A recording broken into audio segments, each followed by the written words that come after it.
Part, Chapter 17, page 75. The missionaries spent their first 4 nights in the marketplace. Then they went into the village to preach the gospel. They asked who the king was, and they were told there was no king. "We have men of high title, and the chief priests and elders," the people of the village said. It was not easy getting the men of high title and the elders together. In the end, the missionaries were received by the elders of Mabanta. They asked for a plot of land to build their church. Every village had its evil forest. In it were buried those who died of evil diseases like leprosy and smallpox. It was also the dumping ground for potent charms of great medicine men when they died. The evil forest was alive with sinister forces. It was such a forest that the rulers of Mabanta gave to the missionaries. They did not want them, so they made an offer nobody in his senses would accept. "They boast about their victory over death. Let us give them a real battlefield in which to show their victory," said Uchendu. And the elders laughed and agreed, and they offered the missionaries as much of the evil forest as they cared to take. To their amazement, the missionaries thanked them and burst into song.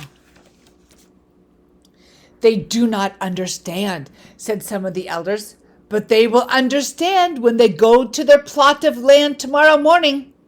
The next morning, the crazy men began to clear a part of the forest and build their house. The people of Mabanta expected them to be dead in 4 days. 4 days passed, and none of them died. Everyone was puzzled. It became known that the white man's magic was unbelievably powerful.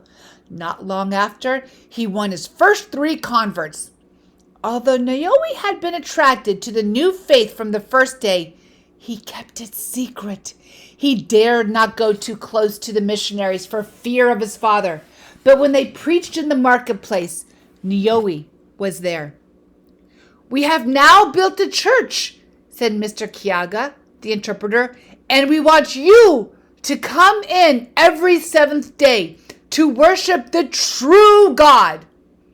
The following Sunday, Nioi passed and repassed the little red earth and thatch building without finding the courage to enter.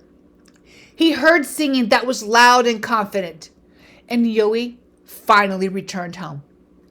It was well known in Mabanta that their gods would sometimes deliberately allow a man to go on to find them.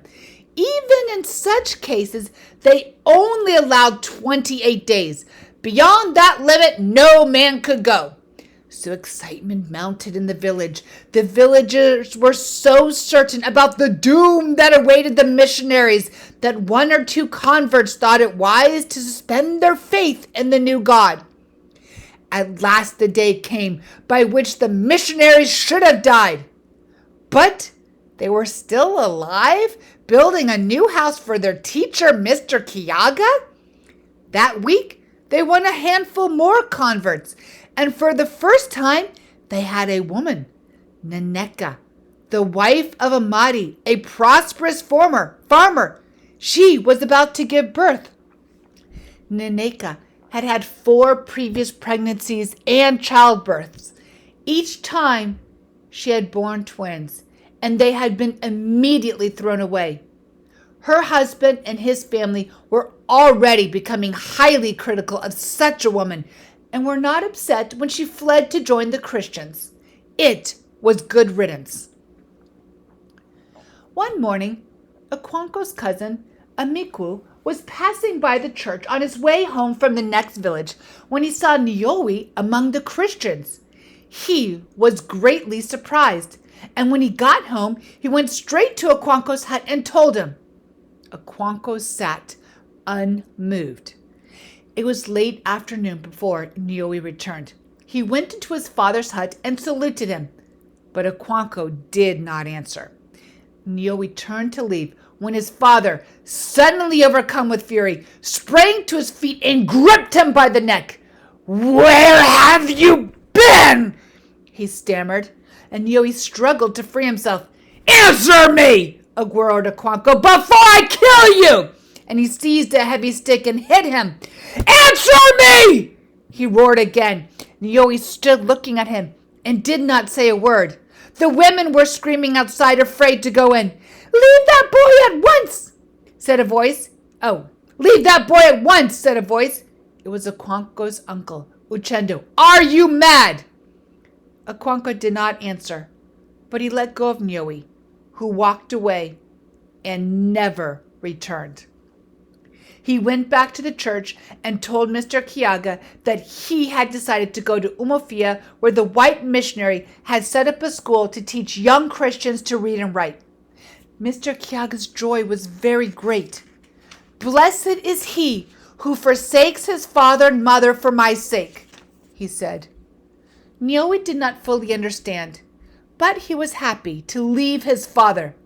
He would return later to his mother and his siblings and convert them. As Okonkwo sat in his hut that night, a sudden fury rose within him, and he felt a strong desire to take his machete and wipe out the church. But he told himself that Nioi was not worth fighting for. Why should he be cursed with such a son? Suppose when he died, all his male children decided to follow Nioi's steps. Okonkwo felt a cold shudder as he saw himself and his fathers crowding around their ancestral shrine, waiting in vain for worship and finding nothing but the ashes of bygone days. Okonkwo was once called the Roaring Flame, and as he looked into the log fire, he recalled the name. He was a flaming fire. How could he have begotten such a son as Nioi? But Nioi resembled his grandfather. He pushed the thought out of his mind. He sighed heavily, as if in sympathy. The fire also sighed. Then Okonkwo's eyes were opened. Living fire begets cold ash. He sighed again deeply.